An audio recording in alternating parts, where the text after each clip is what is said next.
여러분 우리가 성경을 읽다가 보면 참 이 부분은 하나님이 잘 이해가 되지 않고요. 때로는 충격과 당혹감을 가져다 주는 본문을 만날 때가 있습니다. 오늘 본문이 바로 그런 본문인데요. 하나님의 궤를 손으로 붙잡은 웃사, 하나님의 궤를 손으로 붙잡았다는 그것만으로 하나님께서 진노하셔가지고요, 그 웃사를 치셔서 그 자리에서 즉사한 사건이 바로 오늘 저와 여러분들 읽은 본문입니다. 여러분, 왜 이런 사건이 일어났으며 또 성경에는 왜 이렇게 충격적이고 당황스럽고 하나님에 대해서 좀 이해가 되지 않는 이런 말씀을 성경에 기록해 놓았을까? 참 궁금증을 불러일으키는 거예요. 여러분, 먼저 오늘 말씀의 배경을 살펴볼 필요가 있습니다. 사울 왕이 죽은 후에 다윗이 온 이스라엘의 추대를 받아서 이스라엘의 왕이 되었습니다. 그리고 나서는 지금 다윗이 하나님의 궤를 다윗 성으로 지금 옮겨오려고 합니다. 여러분, 하나님의 궤가 무엇입니까? 하나님의 궤는 하나님께서 이스라엘 백성들에게 만들어주신 이 궤짝 같은 거예요. 하나님의 궤, 하나님이 만들어주신 거거든요. 그 속에는요, 3가지가 들어있습니다. 첫 번째는 10계명의 2 돌판이에요. 이 10계명의 2 돌판이 그곳에 들어있다 하는 것은 이스라엘 백성이 하나님과 언약으로 맺어진 관계다 하는 것을 상징적으로 보여주는 것입니다. 그리고 두 번째는요, 만나 항아리가 들어있어요. 하나님께서 이스라엘 백성들을 출애굽시키셔가지고 광야를 인도하시는 동안에 여러분 광야에 먹을 것이 하나도 없었는데 하나님께서 매일매일 만나를 내려주셔서 먹게 하신 거예요. 그러니까 하나님이 이스라엘 백성들을 돌보신다, 하나님께서 이스라엘 백성들을 늘 보살펴 주시는 하나님의 보호하심과 보살펴 주심을 의미하는 겁니다. 그리고 세 번째, 아론의 쌍난 지팡이가 그곳에 들어있어요. 이것은 하나님께서 주권적으로 하나님의 주권으로 이스라엘 백성들을 인도하고 계시는 것을 상징적으로 나타내 보여주시는 것이 바로 하나님의 궤예요. 그래서 이 3가지가 종합적으로 말하면 하나님의 궤는 하나님이 이스라엘과 늘 함께 하셔서 보살피고 돌보시고 인도하신다, 하나님의 임재를 보여주는 상징이 바로 하나님의 궤인 겁니다. 여러분, 하나님의 궤가 지금 이스라엘에게 없어요. 그런데 왜 없을까요? 빼앗겨 버렸기 때문입니다. 과거로 거슬러 올라가서 사사시대에 이스라엘이 블레셋과 전투를 하는데, 전쟁을 하는데 이스라엘이 패배하게 생긴 거예요. 그러니까 그때에 엘리 제사장이 이 제사장으로 있을 때 그 아들 홈니와 비느하스라는 2 아들이 전쟁터에 나갔거든요. 제사장이 전쟁터에 나갔어요. 근데 전쟁에서 지금 블레셋이 이스라엘이 지금 지게 생겼으니까 무슨 생각을 해냈냐면 하나님의 법궤를 가지고 오자. 하나님의 법궤를 우리 전쟁터에 가지고 오면 우리가 이길 것이다, 승리할 것이다, 이렇게 생각하고 전쟁터에 하나님의 법궤를 옮겨온 거예요. 어떻게 됐을까요? 완전 전쟁에서 박살이 납니다. 블레셋에게 대패를 하고요, 블레셋 군대의 법궤를 빼앗겨 버려요. 정말 충격적인 상황이 벌어지거든요. 그런데 그 뒤에 일어난 일이 참으로 놀라운 일이 일어났는데, 그게 뭐냐면 그 궤를 블레셋 군대가 자기들이 그 하나님의 궤를 가지고 가가지고 그들이 섬기는 다곤 신전에 딱 갖다 둔 거예요. 신전에. 이것도 하나님의 유대인들의 이스라엘의 신이라고 생각하고 신전에 갖다 놓은 거예요. 근데 그 다음날 일어나 보니까 그 다곤에 다곤 신상이 있거든요. 다곤 신상은 얼굴 상반신은 사람의 모습이고 하반신은 물고기의 모습으로 되어 있는 다곤, 블레셋이 섬기던 신입니다. 다곤 신인데 이 다곤 신이 그 문지방 앞에 내동댕이 쳐서 꼬꾸러져 있는 거예요. 그 다음날 보니까. 그러니까 이제 블레셋 사람들이 너무 놀래가지고 이게 무슨 일이냐, 우리가 모시는 신이 이렇게 내동댕이 쳐져 있다니. 그리고 다시 세워놨어요. 근데 그 다음날 보니까요, 그날 보니까 블레셋 사람들이 기겁을 한 거예요. 왜냐하니까 다곤의 목이 댕강 잘려져 있고요, 손목이 댕강 잘려져 가지고 그냥 내동댕이 쳐져 있는 거예요. 그러니까 하나님의 괴가 거기 있으니까 이런 무시무시한 일이 일어나서 블레셋 사람들이 너무 놀라가지고 충격을 받고 무섭고 두려워가지고 이 괴 빨리 보내버려라. 그렇게 해가지고 괴를 보내버린 거예요. 그래서 몇 번에 걸쳐서 괴가 이곳저곳을 옮기다가 지금 기럇 여아림이라는 곳에 아비나답이라는 사람의 집에 지금 그 괴가 머물고 있었던 거예요. 그 기간이 무려 68년이라는 기간 동안 하나님의 괴가 아비나답의 집에 머물러 있는 거예요. 그거를 지금 다윗이 이제 우리가 옮겨와야 되겠다 하고 지금 옮기려고 하는 겁니다. 여러분, 하나님의 괴는 무엇을 상징하는 거라고 했죠? 하나님의 임재를 상징하는 겁니다. 여러분, 하나님의 임재는요, 여러분, 신앙의 본질이에요. 신앙의 본질. 왜 제가 신앙의 본질이라고 이야기하냐면요, 우리가 예수님을 믿고 구원받게 된 뒤에 변화되는 것이 뭐냐? 바로 달라지는 것이 뭐냐? 하나님이 우리 속에 와 계시는 거예요. 우리와 함께 하는 거예요. 그게 예수 믿기 전과 예수 믿은 후에 달라지는 점이에요. 하나님의 임재가 우리 가운데 있는 거예요. 예전까지는, 예수 믿기 전에는 예수님이 누군지 하나님이 누군지도 모르고요, 하나님 없이 내 마음대로 내 인생은 내 거야, 내가 주인이야, 내가 하나님이야 생각하고 내 마음대로 살다가 예수님을 믿고 나서부터는요, 그 주인의 자리에서 내가 내려오고 예수님이 주인이 되는 거예요. 내 마음에, 내 삶의 주인이 되는 것입니다. 그러니까 주인이 바뀌는 거예요. 하나님이 주인 되시는, 하나님이 내 속에 계시는, 하나님이 임재하시는, 그게 바로 예수 믿는다 하는 것의 본질이라 이거예요, 여러분. 그래서 신앙의 본질은요, 하나님의 임재 가운데 사는 거예요. 여러분, 그냥 교회 다닌다고 왔다 갔다 하는 거, 그게 본질이 아니에요. 내가 하나님을 모시고 사느냐, 하나님의 임재 가운데 사느냐, 이게 신앙의 본질이라는 거예요. 그래서 우리는요, 신앙생활 잘해야 됩니다. 잘하는 게 어떻게 하는 거예요? 하나님의 임재 가운데 살아가는 거예요. 그래서 오늘 제목이 하나님의 임재 가운데 살아가기예요. 자, 여러분, 오늘 말씀을 통해서 하나님의 임재 가운데 살아가는 삶의 모습이 어떤 건지 세 가지로 살펴보겠는데요. 첫 번째는요, 하나님께 묻기입니다. 하나님께 묻기. 여러분, 다윗이 하나님의 궤를 옮겨오고자 하는 이유를 보십시오. 역대상 13장 3절이에요. 자, 다 같이 읽습니다. 우리 하나님의 궤를 우리에게로 옮겨오자. 사울 때에는 우리가 궤 앞에서 묻지 아니하였느니라 하매. 자, 사울 때는 어떻게 했어요? 궤 앞에서 우리가 묻지 않았다는 거예요. 여러분, 우리가 하나님을 믿고 산다는 것은요, 어디서 드러납니까? 본질적인 데서 드러나는 거죠. 여러분, 믿지 않는 사람은 하나님께 묻는 거 이런 거 없어요. 그냥 내 마음대로, 내 하고 싶은 대로, 내 생각대로, 내 뜻대로 그냥 해버립니다. 그냥 그렇게 삽니다. 그러다가요, 어려운 일을 만나잖아요. 문제를 만나잖아요. 심각한 상황이 되잖아요. 그러면 그때서야 아이고 하나님, 절대자를 찾든지 아니면 절에 가든지 거기 가서 도와달라고 비는 거예요. 그제서야 도와달라고 하는 거죠. 여러분, 우리 예수 믿는 사람들도요, 나도 모르는 사이에 신앙생활이 결정은 내가 하고 하나님은 그냥 도와주세요, 이런 마음으로 신앙생활 하는 경우가 참 많습니다.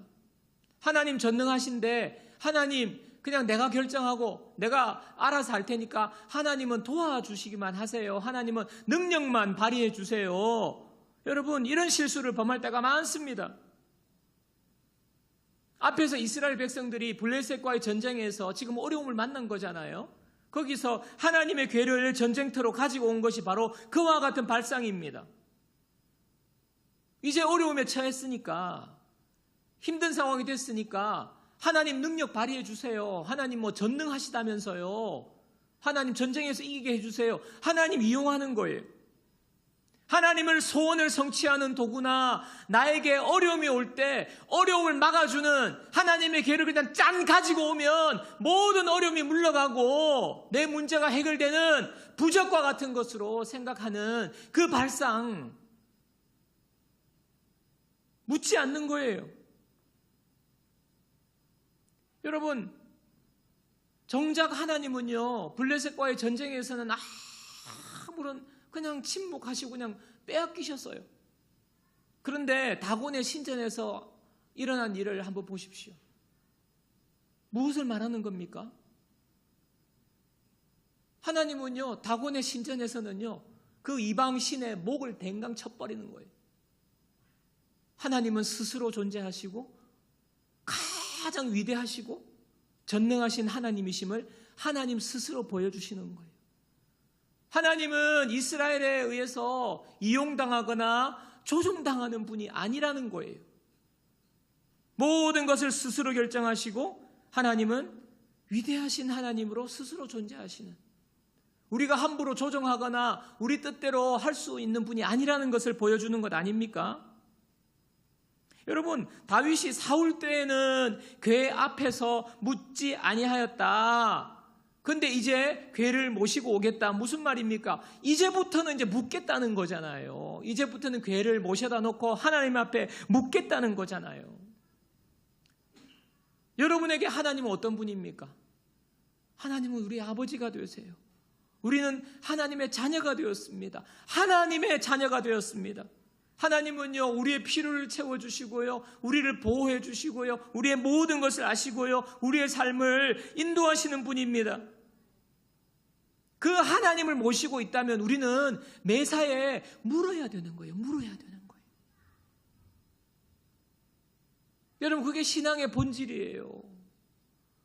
하나님, 아침에 눈을 떠서 하나님, 오늘 제가 어떻게 하루를 보내야 할까요? 하나님이 원하시는 것은 무엇입니까? 물어야 되는 거예요. 하나님, 내가 오늘 이것을 하기를 원하는데 이것 해도 됩니까? 하나님께 물어야 되는 거예요. 여러분, 이스라엘 백성들이요, 하나님의 은혜를 받고 하나님의 백성으로서 승리를 할 때마다 똑같이 한 일들이 있어요. 그게 뭐냐 하면, 하나님, 지금 우리가 올라갈까요? 말까요? 하나님, 지금 이 전쟁을 싸울까요? 말까요? 하나님, 우리가 가서 칠까요? 말까요? 늘 하나님께 물었어요. 하나님께 물었어요. 그럼 하나님께서 그래, 내가 적들을 너희 손에 붙여줄게. 올라가.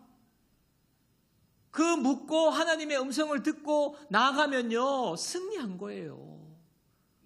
힘이 많아서, 숫자가 많아서 승리한 게 아니에요. 적은 숫자라도 하나님이 올라가 쳐 묻고 하나님의 음성을 듣고 올라가면요, 적은 수로도 이기고요, 엄청난 수를 가지고도요, 작은 것 하나인데 하나님 앞에 묻지 않고 행했을 때 처절한 패배를 맛본 거예요. 승리의 비결이 무엇입니까? 하나님 앞에 묻기예요. 하나님께 묻기. 여러분, 우리의 삶도 전쟁터와 같아요.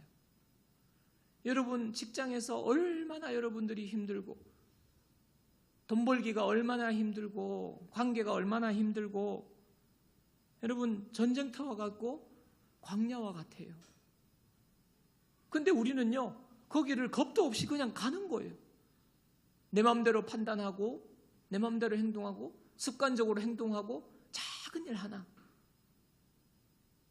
사람을 대할 때, 자녀를 대할 때도 그냥 습관적으로 말하고 습관적으로 행동하고.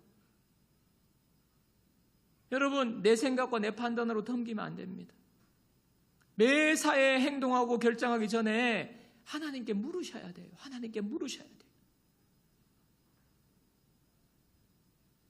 그럴 때 하나님은요, 험한 광야에서 이스라엘 백성들을 낮에는 구름 기둥으로, 밤에는 불 기둥으로 지켜주시고 보호해 주신 그 하나님의 보호하심과 인도하심이 우리 삶에 임하는 것입니다.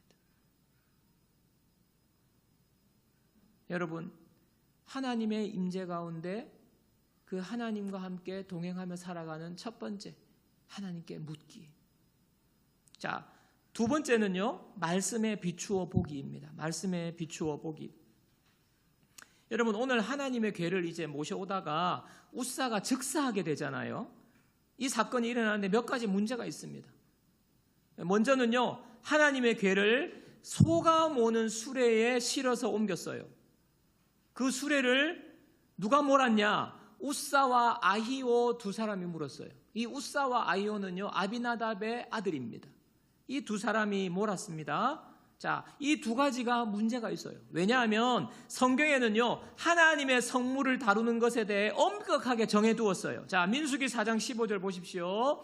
진영을 떠날 때에 아론과 그의 아들들의 성소와 성소의 모든 기구 덮는 일을 마치거든 고핫 자손들이 와서 맬 것이니라.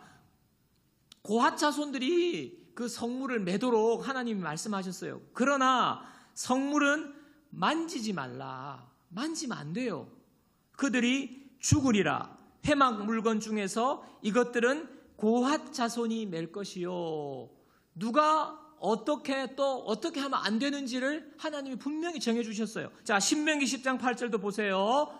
그때 여호와께서 레위 지파를 구별하여, 레위 지파입니다. 레위 지파를 구별하여 여호와의 언약궤를 매게 하고, 레위 지파가 언약궤를 매도록 여호와 앞에 서서 그를 섬기며 또 여호와의 이름으로 축복하게 하셨으니 그 일은 오늘까지 이르느니라. 하나님이 정해놓은 사람, 하나님이 정해놓은 방법이 있어요. 근데 그냥 소수레에 실어가지고 지금 몰고 오는 거 아닙니까? 여러분, 하나님의 궤를 모셔서 옮겨오고자 하는 이 의도는 참 선하고 옳은 거예요. 하나님의 임재를 하나님과 함께 하겠다는 거 아닙니까? 하나님 앞에 이제 물으면서 살겠다고 얼마나 좋은 의도예요. 좋은 결정이에요. 그런데 하나님이 기뻐하시는 모습이긴 한데 아무리 선한 의도와 좋은 생각이라고 할지라도 그 방법이 내 마음대로 내 생각과 내 뜻대로 하면 안 되는 겁니다. 하나님의 말씀에 비추어 봐야 되는 거예요. 하나님의 말씀에. 우리 예수 믿는 사람들이 실수하는 게 이 부분이에요. 의도는 좋아요. 교회를 위해서, 하나님의 영광을 위해서, 하나님의 나라를 위해서. 근데 방법도 하나님의 말씀에 비추어 봐야 되는 거예요. 여러분, 다윗이요, 이제부터는 내가 하나님 앞에 묻겠습니다. 그래 놓고 바로 첫 번째 한 행동이 하나님의 말씀에 비추어 보지 않는 거예요. 가장 먼저 옮기고자 한 선한 의도, 하나님의 말씀에 비추어 봐야 되죠. 말씀대로 하지 않은 겁니다. 그러고는요, 웃사가 죽게 되자 이런 반응을 보입니다. 역대상 13장 11절. 여호와께서 웃사의 몸을 찢으셨으므로 다윗이 노하여 그곳을 베레스 웃사라 부르니 그 이름이 오늘까지 이르니라. 여러분, 이 부분을요, 메시지 성경에 보면 다윗이 어떻게 반응했는지 좀 더 생생하게 와닿는데 한번 보십시오. 메시지 성경입니다. 하나님께서 웃사에게 진노를 바라시자 다윗은 성질을 부리며 화를 냈다. 그래서 그곳은 오늘까지 베레스 웃사에 대해서 폭발하심. 하나님에 대해서 지금 하나님이 폭발하셨다고 라고 불린다. 그날 다윗은 하나님이 두려워. 이래서야 어떻게 하나님의 궤를 모시고 계속해서 갈 수 있겠는가 라고 말했다. 여러분, 이 지금 뉘앙스가 느껴지시나요?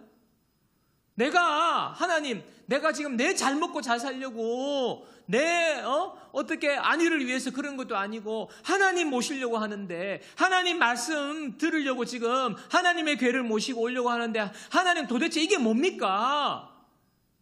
지금 이렇게 분노하는 거 아니에요? 하나님의 나라를 위해서, 하나님 선교하기 위해서 지금 내가 사업하고 직장하고 하는데 하나님 왜 안 밀어주십니까? 하나님 이게 뭡니까? 왜 망하게 하십니까? 분노하는 거예요. 그러면서 하나님에 대해서 하나님을 두려워하는 거예요. 그냥 자기가 느낀 하나님. 하나님 이상한 분이셔. 하나님 사람 차별하는 분이셔. 하나님은 나만 안 밀어주셔. 이런 거 아닙니까? 그러면서 나 교회 안 갈래. 나 하나님 열심히 안 믿을래. 여러분, 이런 모습이 종종 우리가 범하는 우리의 모습이에요.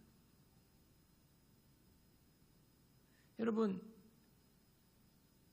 모든 매사에 첫 번째가 하나님께 물어야 하는 거예요.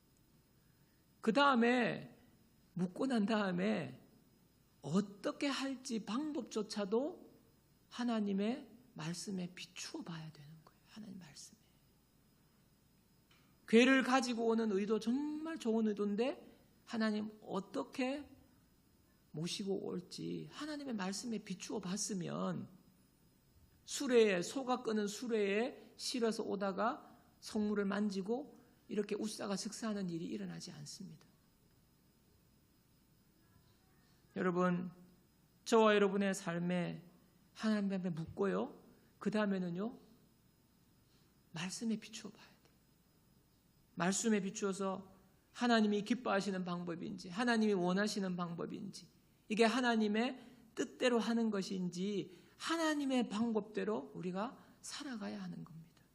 그렇게 할 때에 하나님 우리의 삶에 선한 의도가 아름답게 열매 맺게 해주시는 거예요. 탈이 없는 거예요. 탈이. 자, 세 번째, 하나님의 임재 가운데 사는 삶의 모습 세 번째는요, 경외감 갖기입니다. 경외감 갖기, 경외심 갖기. 여러분, 웃사가 이제 소가 뛰니까 그 괴가 떨어질까봐 괴를 붙잡았다가 즉사하잖아요. 하나님이 진노하셔서. 그런데 오늘 마지막 말씀에 보면 이 사건으로 다윗은요 두려워해서 그 괴를요 다윗성으로 옮겨오지 않는 대신에 3개월 동안 오벳에돔의 집에 옮겨 놓거든요. 이게 굉장히 의미심장합니다. 여러분, 역대상 13장 14절 보세요. 자, 우리 다 같이 한번 읽어보겠습니다. 하나님의 괴가 오벳에돔의 집에서 그의 가족과 함께 석 달을 있으니라. 여호와께서 오벳에돔의 집과 그의 모든 소유에 복을 내리셨더라. 여러분, 이상하지 않나요? 지금 웃사가 괴를 붙들었다가 즉사했어요. 정말 충격적인 일입니다. 여러분, 그 괴가 여기 앞에 있다고 생각해 보세요. 여러분, 얼마나 두려운 일이에요? 얼마나 무서워요? 혹시나 누가 훅 밀어가지고 그냥 두렵잖아요. 죽었어요. 즉사했어요. 근데 이 괴를 여러분의 집으로 옮겨온다. 김 집사 집에 석 달만 놔두자. 제가 무서워가지고. 여러분, 어떻겠습니까? 아마 아무도 이 무섭고 두려워서요 받아들이기가 꺼려질 거예요. 근데 오벳에돔의 집에 어떻게 해서 갔는지는 모르지만 석 달이 있었는데 오벳에돔의 집에 놀라운 일이 일어나요. 그게 무엇입니까? 집과 모든 소유가 복을 받으니라.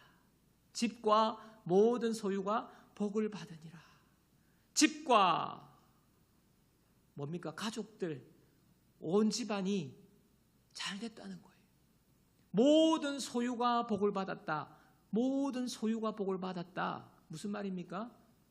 사업이 잘 되고요. 부자가 됐다는 말이잖아요. 부자 됐다는 말이에요. 여러분들이 되게 좋아하는 부자. 부자 되기를 원하는 분들 잘 들으세요. 예? 여러분, 이전까지 아비나답의 집에 68년 동안 괴가 있었어요. 그런데 그 아들 웃사가 죽어요. 너무나 대조적이지 않습니까? 68년 동안 아비나답의 집에 괴가 있었고 석 달 동안 오벳에돔의 집에 괴가 있었는데 여러분 인간적으로 생각하면 누가 복을 받아야 돼요? 누가? 예, 대답해 보세요. 누가 복을 받아야 돼요? 근데 오벳에돔에 석 달 있었던 오벳에돔의 집에 복을 받아요. 결정적인 차이가 무엇일까요? 결정적인 차이가 하나님의 괴를 대하는 태도입니다. 하나님의 괴를 대하는 태도예요.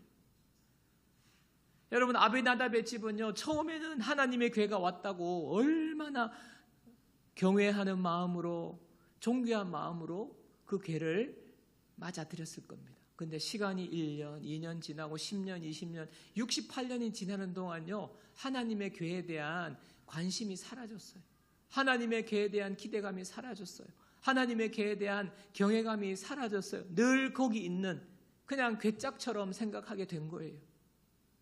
그러니까 그것을요, 소수레에 그냥 툭 실어가지고 하나님의 말씀이고 뭐고 상관하지 않고 옮기고 그렇게 함부로 손을 대는 것 아닙니까? 오랜 시간 동안 하나님에 대한 경외감이 사라져버리고 너무나 익숙해져 버린 걸 넘어서 가볍게 여기는 마음이 된 거예요. 근데 반면에 오벳에돔의 집에 지금 왔는데 이게 얼마나 두렵습니까? 그리고 그 속에 하나님이 함께 계시는, 하나님을 생각하고 하나님 너무나도 두려운 분이다, 경외심으로 오벳에돔은요 그 괴를 대하는 거예요. 여러분 하나님의 괴는 임재를 상징하는 거라고 말씀드렸습니다. 하나님의 임재. 여러분 오늘날 우리에게는요 실물의 하나님의 괴는 없지만 하나님의 임재가 우리에게 있습니다. 우리는요 날마다 하나님의 임재를 대하고 있어요. 주님이 우리 속에 계시고요, 오늘 이곳에 하나님이 계십니다. 마태복음 18장 20절 보세요. 마태복음 18장 20절. 두세 사람이 내 이름으로 모인 곳에는, 여기 아닙니까? 지금 수십 명의 사람이 주님의 이름으로 여기 모여 있어요. 이곳에는 나도 그들 중에 있느니라. 하나님이 여기 계시다고요. 우리 눈에 보이지 않지만. 여러분 오늘 이 시간, 우리가 매 주일마다 예배드리는 이 시간에 하나님이 우리 눈에 보이지 않지만 이곳에 임재하고 계시는 거예요. 하나님의 괴가 여기 있는 거예요. 여러분은 하나님의 지금 임재 앞에 어떤 태도를 보이고 있습니까? 제가요 여러분들을 책망하려는 게 아니라 말씀을 묵상하고 준비하면서 정말 저도 다시 한번 저의 마음에 또 여러분께 질문 드리고 싶은 것이 있어요. 여러분은 예배 오실 때 어떤 마음으로 오시나요? 여러분은 매주일 이 예배에 어떤 마음으로 오세요? 지금 어떤 마음으로 이 예배 시간에 지금 앉아 계십니까? 여러분의 마음과 생각 속에는 지금 무슨 생각을 하고 이 시간에 지금 이 자리에 지금 여러분 앉아 계십니까? 내가 지금 하나님의 임재 앞에 앉아 있다, 그런 생각으로 이 자리에 앉아 계시는지 묻고 싶어요. 아니면 그냥 매주 그냥 넘침교회 가서 최기영 목사가 앞에 찬양하고 예배 인도하는 그런 종교의식에 그냥 내가 와서 그냥 참여한다? 그냥 여기 와 있다? 그냥 구경하는 구경꾼으로 혹시 여기 와 앉아 계십니까? 습관적으로 종교의식 매주 하는 의식에 그냥 참여하고 있는 것으로 지금 이 자리에 앉아 계십니까? 아니면 어릴 때부터 너무 주일학교부터 예배 다녀서 그냥 주일날은 막 가기 싫기도 하고 그렇지만 혹시 벌 받을까 봐 무서워가지고 이 예배 시간에 그냥 습관적으로 하나님의 임재에 대한 의식 없이, 하나님이 이곳에 계신다고 나를 지켜보고 계시다는 의식 없이 그냥 습관적으로 앉아있지는 않습니까? 다른 바쁜 일이 생기면, 다른 일이 생기면 그냥 주일 예배 한 번쯤은 빠져도 되는 그런 일처럼 가볍게 여러분 생각하고 있지는 않으신가요?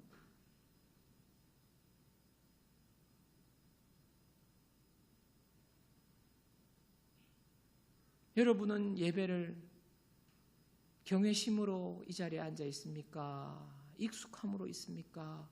가볍게 여기고 있습니까? 저도요, 목사이기 때문에 습관적으로 그냥 예배 인도하고요, 하나님의 임재를 의식하지 않고 여러분을 의식하고 예배 드릴 때가 있어요. 내가 어떻게 인도하면 잘 따라오나? 하나님의 임재를 의식하지 않고 여러분 의식하고. 저에게 묻는 질문이기도 합니다. 여러분, 하나님의 궤가 여기 있다, 하나님의 임재가 여기 있다 생각하고 우리의 마음과 태도를 확인해 보셔야 돼요. 여러분, 내가 얼마나 오래 신앙생활하고 교회 다닌 지 얼마나 오래됐고 이것이 아니에요. 여러분, 매주 예배자로서 우리가 하나님의 임재가 여기 있다, 하나님이 내 눈에 보이지 않지만 이곳에 계시다는 생각을 가지고 그것을 의식하면서 두렵고 떨리는 마음으로, 경외심으로, 익숙함과 가벼움이 아니에요. 가벼운 마음으로 막 들락날락하고 막 이런 게 아니라 경외함으로, 두렵고 떨림으로 하나님 앞에 예배드리는 그 순간순간 하나님 우리에게 복을 주시는 거예요. 그 사람에게 복을 주시는 거예요. 여러분, 여러분의 수십 년의 예배가 68년 동안 아비나답의 집에 머물렀던 그 시간이 되면 안 되잖아요. 오벳에돔의 집에 머문 석 달, 하나님이 집과 모든 소에 복을 주시는 그 예배가 되기를 주님의 이름으로 축복합니다. 여러분, 우리는요, 하나님의 임재를 의식하면서 하나님의 임재 앞에서 예배하는 거예요. 그래서 하나님의 임재 앞에 예배를 준비해서 와야 되는 거예요. 여러분의 태도를 보면요, 하나님의 임재 앞에 있는지 아닌지 알 수 있어요. 여러분, 하나님 앞에 우리가 하나님과의 친밀감이 필요합니다만은 그것이 익숙하게 돼가지고 너무 가볍게, 예배 시간을 가볍게, 예배의 순서를 가볍게, 그냥 온갖 생각 딴짓하면서 구경하듯이 뭐 간식 먹어가면서 프로야구, 뭐 야구 사직구장 가서 야구 보듯이 그렇게 하면 안 되는 거예요. 하나님 앞에 집중하시는 거예요. 여러분, 우리가 간절히 기도하기를 원합니다. 우리는요, 마음속으로 막 딴 생각할 때도 많고 집중하지 못할 때가 많아요. 그럴 때마다 하나님, 내가 하나님 앞에, 임재 앞에 있음을 기억하고 하나님 앞에 두렵고 떨림으로 예배하는 자 되게 해 주십시오. 어느 것보다 하나님의 임재를 경외심으로 이 예배 시간을 귀하게 여기는 경외하는 자 되게 하여 주옵소서. 하나님의 임재 앞에 서서 경외함으로 예배드리는 예배자 되게 해 주십시오. 저와 여러분의 간절한 기도가 되기를 축복합니다. 말씀을 정리하겠습니다. 제가 어떤 목사님의 설교를 듣는데 참 와닿는 멘트가 있었어요. 그분이 그러시는 거예요. 우리가 주일을 지킵니까? 주일이 우리를 지킵니까? 우리가 말씀을 지킵니까? 말씀이 우리를 지킵니까? 우리가 예배를 지킵니까? 예배가 우리를 지킵니까? 제가 이 말씀을 듣는데요, 너무너무 와닿는 거예요. 여러분은 주일을 지키려고 막 애를 쓰죠. 막 가야 되는데 막 가기는 싫고, 하나님 내 주일 진짜 지킵니다. 여러분, 근데 우리가 주일을 지킵니까? 주일이 우리를 지킵니까? 여러분, 주일이 우리를 지켜주는 거예요. 우리를 건강하게 지키는 거, 우리의 영을 건강하게 지키는 거, 우리 삶을 복된 삶으로 지켜주시는 거예요. 말씀도 마찬가지죠. 우리가 말씀을 지킵니까? 말씀이 우리를 지켜주시는 거예요. 우리가 예배를 지킵니까? 예배가 우리를 지켜주시는 거예요.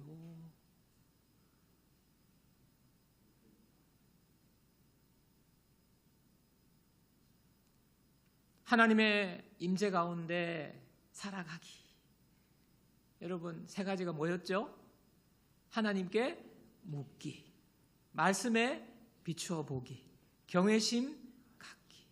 이것이 어떻게 보면 여러분들 힘들다, 부담스럽다, 이거 해야 되나 그럴지 모르지만 여러분, 이 세 가지가요 우리의 삶을 지켜주는 거예요. 우리의 삶에 복을 주시는 거예요.